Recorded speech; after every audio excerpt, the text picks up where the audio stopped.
ఊరి చివర చెట్టు కింద తాను తయారుచేసిన నాగళ్ళు సంతలో అమ్మటానికి తీసుకువెళ్తూ ఆకలి వెయ్యడంతో ఎడ్లబండిని చెట్టు దగ్గర ఆపి చెట్టు కింద కూర్చుని చద్దన్నం తినసాగాడు చంద్రం.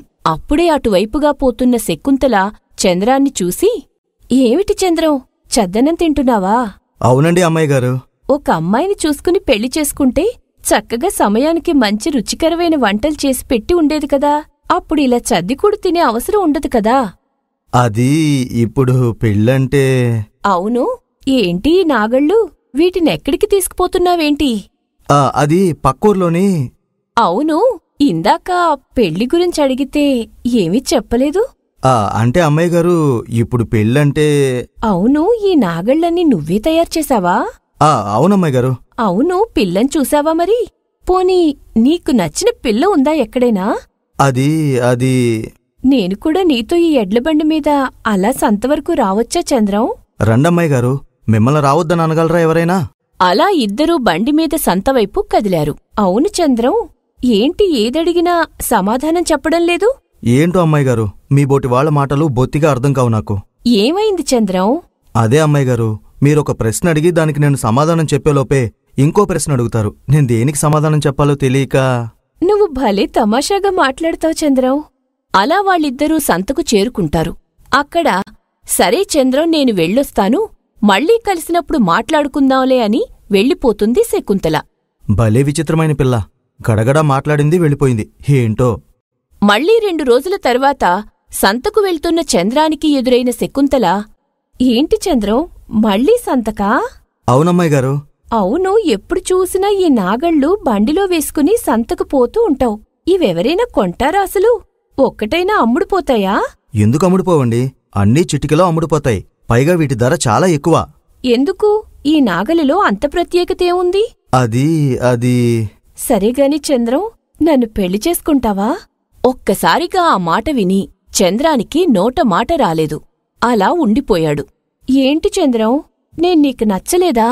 అబ్బే, ఎంత మాటండి అమ్మాయిగారు, మీరు నచ్చకపోవడమేంటి? బంగారు బొమ్మలాగా ఉంటారు, మీరు ఎవరికైనా నచ్చుతారు.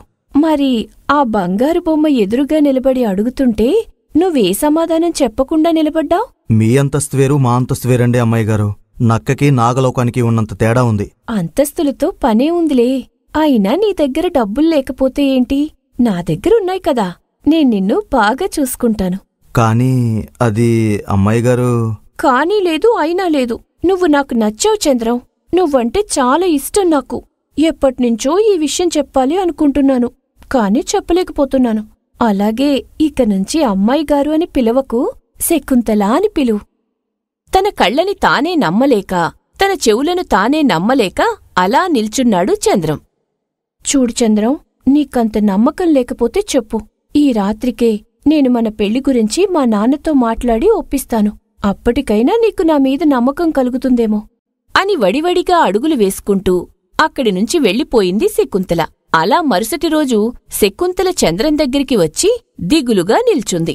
ఏమైందమ్మాయిగారు, అలా ఉన్నారు? ఏమీ లేదు చంద్రం, అది మా నాన్న. అర్థమైందిలేండమ్మాయిగారు, నాబోటివాడితో పెళ్ళంటే ఏ తండ్రి ఒప్పుకోడు. అది కాదు చంద్రం, మా నాన్న మన పెళ్లికి ఒప్పుకున్నారు. ఆయనకెటువంటి ఇబ్బంది లేదు. కానీ ఏమిటో చెప్పండి. నువ్వేం పని చేస్తావో, ఎంత సంపాదిస్తావో, కష్టపడి పనిచేసే మనస్తత్వం ఉందో లేదో, అలాగే నీ ఇల్లు వాకిలి సంగతి ఏంటో చెప్పమన్నారు. కానీ నాకు నువ్వు, ఈ ఎద్దుల బండి, అందులో ఉండే నాగళ్ళు, నువ్వు తినే చద్దికుడు తప్ప ఇంకేమీ తెలీదాయే. ఓస్, అంతేనా? దానికేం భాగ్యం. రండమ్మాయిగారు, అన్నీ చూపిస్తాను, నాతో రండి. అలా కొండపక్కన ఉన్న పొలంలో తను నాగళ్ళు తయారుచేసే ప్రదేశానికి తీసుకువెళ్ళి అన్నీ చూపిస్తాడు. ఆ నాగళ్ళు ఏ కలపతో తయారవుతున్నాయి, వాటి రహస్యం ఏమిటి అన్నది ఇంకా అక్కడ ఉన్న తన 2 ఇళ్ళు చూపిస్తాడు. అలా అన్ని విషయాలు చెబుతాడు. సరే, ఇప్పుడు నేను మా నాన్నతో అన్ని విషయాలు చెప్పి రేపొక శుభవార్తతో నీ దగ్గరికొస్తాను. అలా మరుసటి రోజు రక్షకభటులు తన తండ్రి ముకుందం పనివాడు అప్పిగాడితో కలిసి చంద్రం ఉన్న ప్రదేశానికి వస్తారు. భటులు వెంటనే చంద్రాన్ని ఖైదు చేస్తారు. ఎన్నాళ్లకు దొరికేవరా చంద్రం? సరిగ్గా నువ్వు దొంగతనం చేసిన చందనం దొంగలు, దాంతో నువ్వు తయారుచేసిన నాగళ్ళు, నీ తతంగం మొత్తం మాకు తెలిసిపోయింది. ఇక పద కారాగారంలో పడి చుట్టూ ఉన్న గోడలతో ఊసులాడుకుంటూ కాలం గడిపే. ఎరా చంద్రం, అంతా అయోమయంగా ఉందా? ఇదంతా అమ్మాయి గారి పన్నిన పన్నాగంరా. అందులో నువ్వు సిక్కుకున్నావు. నీకదంతా అర్థమవ్వాలంటే కథలో చాలా వెనక్కి వెళ్లాలరా చంద్రం. కోటలోని కారాగారానికి వెళ్లేలోపు నీకు కథ మొత్తం చెప్తాలే. అప్పిరాజుపల్లి అడవి మధ్యలో ఉన్న ఒక పెద్ద ఊరు. ఆ ఊరికి ఒక ప్రత్యేకతుంది. ఊరిలో ఉన్న ప్రతి ఇంటి పెరడులోనూ ఒక చందనం చెట్టు ఉండేది. అంతేకాక ప్రతి ఒక్కరి పొలం గట్టుమీద కూడా చందనం చెట్లు ఉండేవి. వ్యవసాయంతో పాటు అప్పుడప్పుడు చందనం చెట్లు కూడా అమ్ముకుంటూ ఆ ఊరి జనం హాయిగా జీవనం సాగిస్తూ ఉండేవారు. అలా ఉండగా, అరే అప్పిగా, ఈ మధ్య మన ఊర్లో చందనం చెట్లు ఎవడో దొంగిలిస్తున్నాడ్రా. అవునా అయ్యా? అయినా అంత పెద్ద చెట్లన్నీ ఎలా దొంగతనం చేస్తున్నాడయ్యా? అదేరా నాకు అర్థం కావట్లేదు. రాత్రికి రాత్రి చెట్టు కొట్టేసి తీసుకుపోతున్నాడు. పొద్దున్నే లేచేసరికి అక్కడ చెట్టుందన్న సంగతి కూడా మనకు తెలియకుండా చేస్తున్నాడు. ఆడెవడో గరానా దొంగలాగా ఉన్నాడయ్యా. వాడు ఘరానా దొంగో గజదొంగో దేవుడెరుగు. కాని వాడి దొంగతనాలు నా కొంప ముంచేలా ఉన్నాయిరా. ఏమయ్యగారు, కొంప తీసి మన పొలంలో చందనం చెట్లు గట్రా కొట్టుకుపోయాడేంటి? చెట్టు కొట్టుకుపోయినా పర్వాలేదురా, మళ్ళీ నాటుకోవచ్చు. కాని వాడి వల్ల నా పదవికే ఎసరొచ్చేలా ఉంది. చందనం చెట్లెవడో దొంగతనం చేయడానికి మీ పదవికి సంబంధం ఏంటండి అయ్యగారు? అదేరా, కాకి ముక్కుకి దొండపొండుకి ఉన్న సంబంధం రెండింటికీ అస్సలు సంబంధమే లేనట్లుంటాయి. కాని సంబంధం ఉంటుంది. అదే విచిత్రం. అంతా బానే ఉంది కానండి, అస్సలు అర్థం కాలేదండి. అందుకేరా కోసంతైనా ప్రపంచ జ్ఞానం ఉండాలనేది. మాకు ప్రపంచ జ్ఞానం ఉందండయ్యా. కాకపోతే మీరు చెప్పిన దాంట్లో కాకెవరో దొండపండెవరో అన్నది నాకు అర్థం కాలేదు. పైకి అగిపించోగాని ఒరేయ్, నీలో కూడా రావంత ఎటకారం ఉందిరా. ఏదో మీదయ్యండి. అది సరే కానండి బాబు, ఆ సంబంధం ఏంటో కుసింత చెప్పండి, లేకపోతే కడుపు పేలా ఉంది. మరేం లేదురా, ఆ కాకిని నేనే. ఆ దొండపండు నేను ఆశపడుతున్నా కావాలనుకుంటున్న పదవి. ఈ కాకికి ఆ దొండపండుకు ఆ దొంగకు ఏటండి సంబంధం? హొసోస్, ఆగబోయి కాసేపు, అర్థమయ్యేలా చెప్తాను. ఇప్పుడా దొంగెదవెవడో 4 రోజుల నుంచి దొరికిన చెట్టు దొరికినట్టు కొట్టేసుకెళ్ళిపోతున్నాడు. ఊర్లో జనమంతా రాజుగారి దగ్గరికెళ్లి ఎసి ఆయన చెవిలేసేశారు. దాంతో ఆయన మనకు కబురెట్టి కబురెట్టి తలంటేశారా రాజుగారు? తల అంటేశారో తడగొడ్డెట్టి తుడిచేశారో చెప్తాను గాని కాస్త ఆత్రం ఆపుకోరా. చెప్పండయ్యా. ఏమయ్యా ముకుందం, ఏమిటి మీ ఊరి విశేషాలు? అంతా మామూలే ప్రభూ. అవునా? మరి మీ ఊరి జనాలు ఊరిలో 4 రోజుల నుంచి చందనం చెట్లు పోతున్నాయని, ఎవరూ పట్టించుకోవడం లేదని దర్బారుకు వచ్చి విన్నవించుకున్నారు. అది ప్రభూ, అదేమంత పెద్ద విషయం కాదు. త్వరలోనే ఆ దొంగను పట్టుకుంటాను. నీకు అది పెద్ద విషయం కాదులే, కాని ఒక పేదవాడికి పెద్ద విషయమే. ఎందుకంటే ఆ చెట్టు అమ్మితే వచ్చే డబ్బుతో పిల్ల పెళ్లి చెయ్యాలనుకునుండొచ్చు, లేదా చిన్న ఇల్లు కట్టుకోవాలి అనుకునుండొచ్చు, లేదా 4 పాడి పశువులు కొనుక్కోవాలనుండొచ్చు. ఆ ఒక్క చెట్టు వల్ల ఏదో ఒక అవసరం తీరుతుంది కదా. అవును ప్రభు, నేను త్వరలోనే ఆ దొంగను పట్టుకుని మీ ముందుంచుతాను. వారం రోజుల్లోగా ఆ దొంగ దొరకకపోతే నీకు ఇస్తానన్న కోత్వాల్ పదవి ఇంకొకరికి దక్కుతుంది. అయ్యో ప్రభు, అంత మాట అనకండి. నేనెలాగైనా పట్టుకుంటాను. పెద్ద పెద్ద పదవుల్ని ఆశించడం కాదు, వాటికోసం పెద్దగానే కష్టపడాలని గుర్తుంచుకో. అలాగే ప్రభు, వెళ్ళొస్తాను. ఇప్పుడు ఈ విషయం చాలా బాగా అర్థమైందయ్యా. ఆ గోరించావులే గాని వెళ్ళి ఆ దొంగ ఎవడై ఉంటాడో ఊర్లో వాకప్ చేసిరా పో. అట్టగేనండి.